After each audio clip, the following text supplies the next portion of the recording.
Hello everyone, আসসালামু আলাইকুম। আজকের ক্লাসে তোমাদের স্বাগতম। আজ আমি তোমাদের সাথে আলোচনা করব নবম দশম শ্রেণীর হিসাব বিজ্ঞান বইয়ের সপ্তম অধ্যায় নিয়ে, অর্থাৎ খতিয়ান নিয়ে। আজ আমরা যেটা শিখবো সেটা হচ্ছে সৃজনশীল প্রশ্ন, যেটি দিনাজপুর বোর্ড 2019 সালে পরীক্ষা এসেছিল। তো প্রথমে আমরা উদ্দীপকটা একটু পড়ে নেব। জনাব রিপন একজন ব্যবসায়ী। 2018 সালের আগস্ট মাসে তার ব্যবসার নিম্নোক্ত লেনদেন সম্পাদিত হয়। আগস্টের 3 তারিখ কবির অ্যান্ড সন্সের নিকট থেকে মণিহারি দ্রব্য ক্রয় 26,000 টাকা। আগস্টের 8 তারিখ খোকা অ্যান্ড কং এর নিকট নগদে বিক্রয় 40,000 টাকা। আগস্টের 18 তারিখ পণ্য ফেরত দেওয়া হলো 3,000 টাকা। আগস্টের 25 তারিখ কর্মচারীকে বেতন দেওয়া হলো 5,000 টাকা। আগস্টের 30 তারিখ বিজ্ঞাপন ব্যয় 2,000 টাকা। আমরা উদ্দীপকটা পড়ে নিলাম। এবার দেখি আমাদের সৃজনশীল প্রশ্নে আমাদের কি করতে বলছে।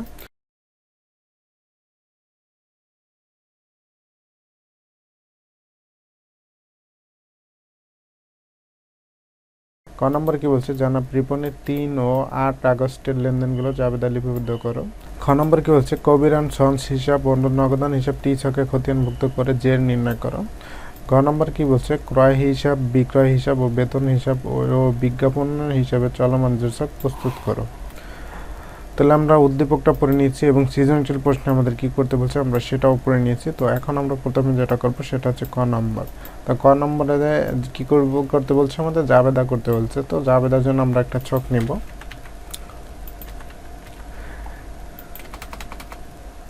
তো জাবেদার ছক আমরা জানি তারিখ, বিবরণ, খতিয়ান পৃষ্ঠা, ডেবিট টাকা এবং ক্রেডিট টাকা।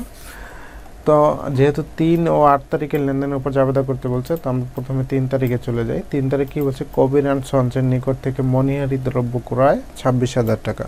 যেহেতু মণিহারি দ্রব্য ক্রয় করছি, তার মানে কি ক্রয় হিসাব ডেবিট, আর যেহেতু আমরা ধারে ক্রয় করেছি, কবির অ্যান্ড সন্স কি আমাদের জন্য একজন পাওনাদার, এই জন্য পাওনাদার হিসাব কি ক্রেডিট। তাহলে আমরা তারিখ দেখে 2018 সালের কোন মাস, আগস্ট, কয় তারিখে, 3 তারিখে আমরা কি করছি, ক্রয় করছি। তাহলে ক্রয় হিসাব কি হবে, ডেবিট। ক্রয় হিসাব ডেবিট। আমরা কি করছি, পদেয় হিসাব অথবা পাওনাদার হিসাব, কারকের নিকট থেকে কবির অ্যান্ড সন্স, যেহেতু নাম উল্লেখ আছে এই জন্য আমরা নামটা লিখে দেব, কি হবে, ক্রেডিট। এখানে পদেয় না লিখে তোমরা পাওনাদারও লিখতে পারো, কোনো সমস্যা নেই, পাওনাদার পদেয় একই জিনিস। তাহলে কত টাকার পণ্য আমরা ক্রয় করছি, 26,000 টাকা। তাহলে ডেবিট কলামে লিখবো 26,000 টাকা। ক্রেডিট পাশে কি লিখবো, 26,000 টাকা। আমরা জানি জাবেদা কি করতে হয়, ব্যাখ্যা দিতে হয়। তাহলে আমরা একটা ব্যাখ্যা লিখে দেবো, কি লিখবো, ধারে পণ্য ক্রয় করা হলো। 3 তারিখের পরে আমাদের কয় তারিখের লেনদেনের উপর জাবেদা করতে হবে, 8 তারিখ। তো 8 তারিখ কি বলছে দেখি, খোকা অ্যান্ড কং এর নিকট নগদে বিক্রয় 40,000 টাকা। যেহেতু নগদে বিক্রয় করছি, নগদান হিসাব ডেবিট, এবং বিক্রয় করছি, বিক্রয় করার ফলে কি হচ্ছে, বিক্রয় হিসাব ক্রেডিট হয়েছে। তো আগাম তারিখ দিয়ে 8 তারিখ। নগদে যেহেতু বিক্রয় করছি, নগদ টাকা আমরা পাইছি, এই জন্য নগদান হিসাব ডেবিট। আমরা কি করছি, বিক্রয় করছি, এই জন্য বিক্রয় হিসাব ক্রেডিট। আমরা ব্যাখ্যা কি লিখব, নগদে পণ্য বিক্রয় করা হলো। কত টাকার পণ্য আমরা বিক্রয় করেছি, 40,000 টাকা। তাহলে আমরা এখানে লিখব ডেবিট পাশে 40,000 টাকা, ক্রেডিট পাশেও কি লিখব, 40,000 টাকা। যেহেতু আমাদের 3 ও 8 তারিখের লেনদেনের উপর জাবেদা করতে বলছে, তো আমরা 3 ও 8 তারিখের লেনদেনে জাবেদা করেছি। তো এখন আমরা যেটা করব, জাবেদাটার যোগফলটা করব। তাহলে 26,000 আর 40,000 যদি আমরা যোগ করি আমাদের কত হয়, আমরা 26,000 আর 40,000 যদি যোগ করি অর্থাৎ হলো 66,000 টাকা। তো আমরা এখানে লিখবো 66,000 টাকা। ক্রেডিট পাশেও কি হবে, 66,000 টাকা। তো আমাদের ক নম্বর অপশনে বলেছিল 3 ও 8 আগস্টের লেনদেনগুলো জাবেদা লিপিবদ্ধ করো। আমরা 3 ও 8 আগস্টের লেনদেনগুলো জাবেদা লিপিবদ্ধ করেছি। আমাদের ক নম্বর শেষ। তো ক নম্বরের পর কি আছে, খ নম্বর। খ নম্বরে কি বলছে, কবির অ্যান্ড সন্স হিসাব ও নগদান হিসাব টি ছকে খতিয়ানভুক্ত করে জের নির্ণয় করো। তো আমরা খতিয়ান ছক নিব, টি ছক আকারে খতিয়ান নিব। প্রথমে কি করব, পদেয় হিসাব কবির অ্যান্ড সন্সের। তো কবির অ্যান্ড সন্স কোথায় আছে, আমরা যদি কবির অ্যান্ড সন্স ডেবিট হয় তাহলে ডেবিট ঘরে টাকাটা নেব, ক্রেডিট হলে ক্রেডিট পাশে টাকাটা নিব। তাহলে আমরা চলে যাই আমাদের অঙ্কে।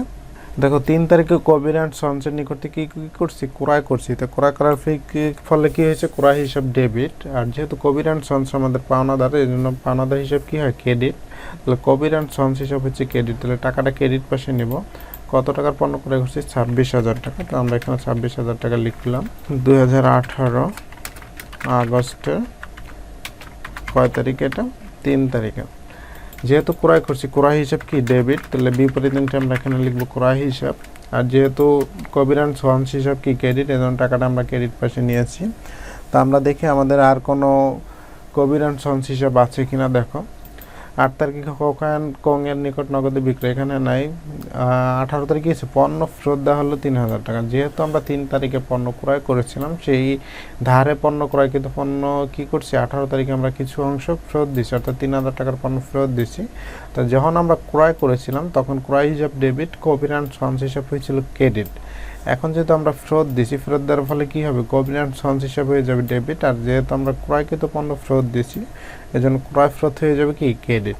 তাহলে আমরা এখানে তারিখ দিই আগস্ট কয় তারিখে, এটা হচ্ছে 18 তারিখে। তাহলে আমরা এখানে লিখবো 18 আগস্টের 18 তারিখে আমরা কি কিছু পণ্য ফেরত দিছি। ফেরত দেওয়ার ফলে হয়েছে কি পদেয় হিসাব অর্থাৎ কবিরান সঞ্চ হিসাব হয়েছে কি ডেবিট। তাহলে টাকাটা ডেবিট করে নিব। কত টাকা? 3000 টাকার পণ্য ফেরত দিচ্ছি আমরা। তাহলে এখানে লিখবো 3000। বিপরীত দিনটি কি হবে? ক্রয় ফেরত হিসাব।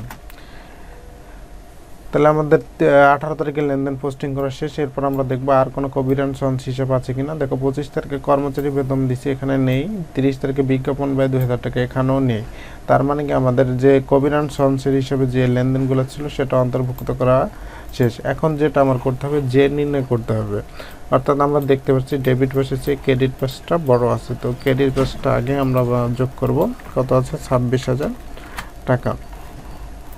এই 26,000 টাকা কি করতে হবে, আমার ডেবিট পাশেও বানাতে হবে। তো ডেবিট পাশে 26,000 টাকা কি আমার আছে? নাই।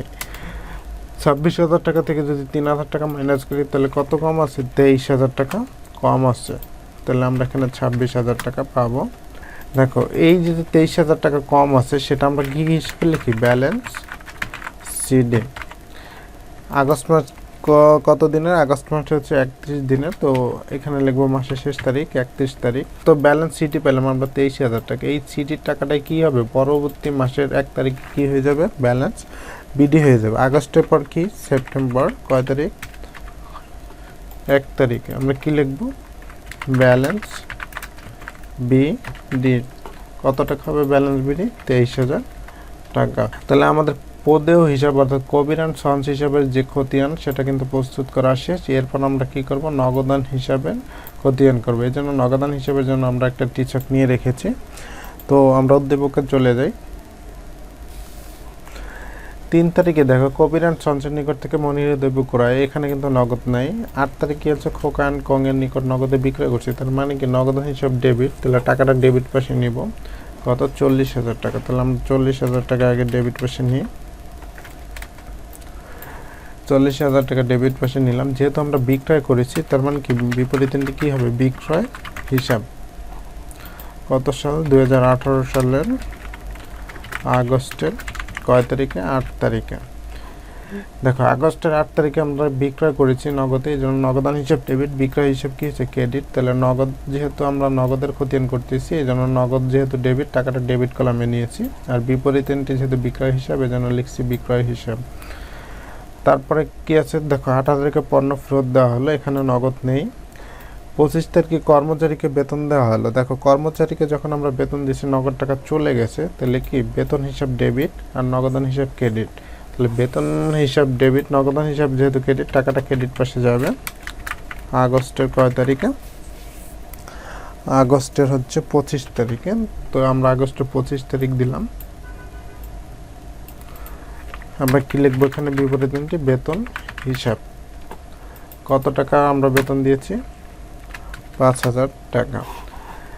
তারপরে কি আছে দেখো 30 তারিখে বিজ্ঞাপন ব্যয় 2,000 টাকা। যেহেতু বিজ্ঞাপন আমাদের জন্য খরচ, তাহলে বিজ্ঞাপন হিসাব ডেবিট। আর যেহেতু নগদ টাকা চলে গেছে এই জন্য নগদান হিসাব ক্রেডিট। তাহলে আমরা যেহেতু নগদান হিসাবের খতিয়ান করতেছি, নগদ টাকা যেহেতু ক্রেডিট, টাকাটা ক্রেডিট কলামে নেব 2,000।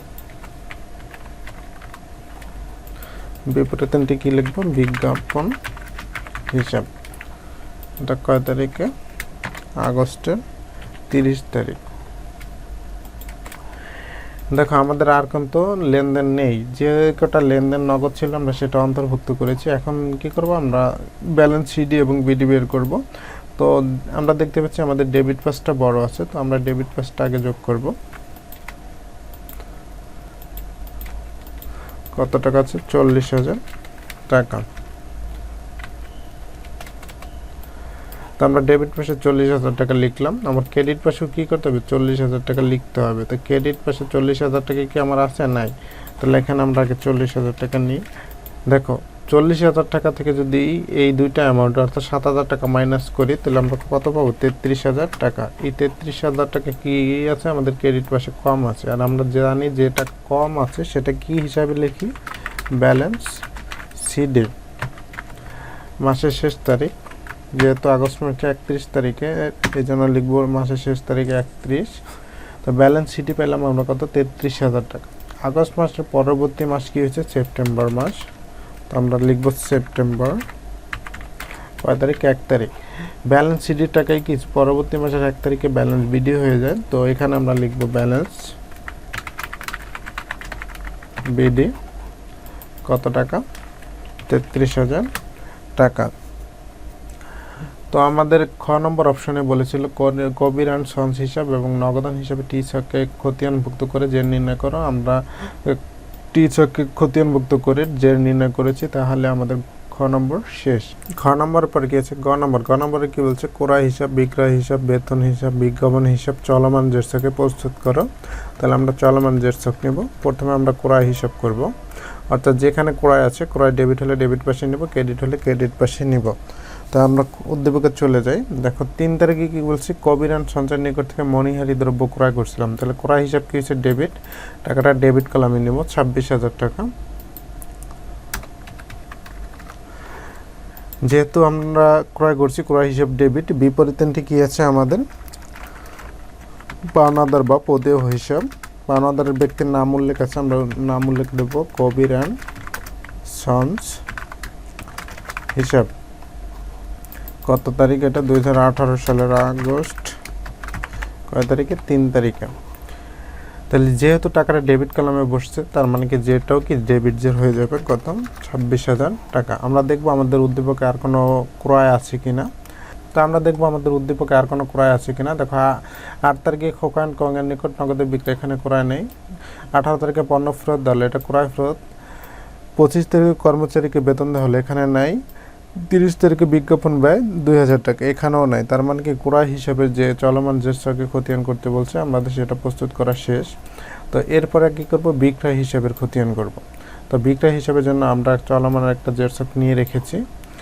তো 8 তারিখে দেখো খোকান কংয়ের নিকট কি করছে? নগদে বিক্রয় করছে। তো নগদে বিক্রয় করলে কি হয়েছে? নগদান হিসাব ডেবিট, বিক্রয় হিসাব ক্রেডিট। যেহেতু আমরা বিক্রয় হিসাবের খতিয়ান করতেছি, অর্থাৎ বিক্রয় কি হইলো? ডেবিট হলে ডেবিট, ক্রেডিট হলে ক্রেডিট। যেহেতু এখানে বিক্রয় হিসাব ক্রেডিট, টাকাটা ক্রেডিট কলামে বসাবো। কত টাকা? 40,000 টাকা। আর যেহেতু বিপরীতটি কি? নগদান হিসাব, এজন্য আমরা বিবরণীগুলো লিখব নগদান হিসাব।